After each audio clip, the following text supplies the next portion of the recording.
Welcome back to Stuff About Tutorials. Today we are talking about how to delete a Facebook event.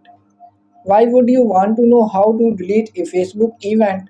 Well, maybe it is your first time using Facebook and not sure how to delete a Facebook event.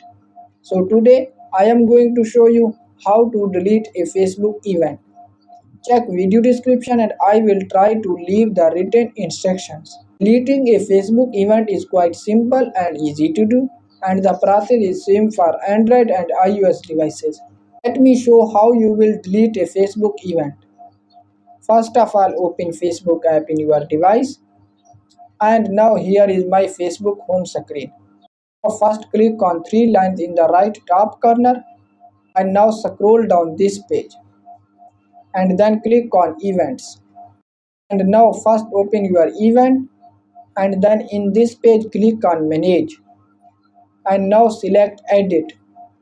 Now in this screen click on delete icon in the right bottom corner and now select cancel and delete event details and then click on cancel event and your event has been deleted from Facebook.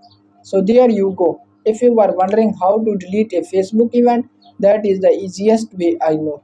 If you know another way, please leave a comment below. Be sure to subscribe for more videos.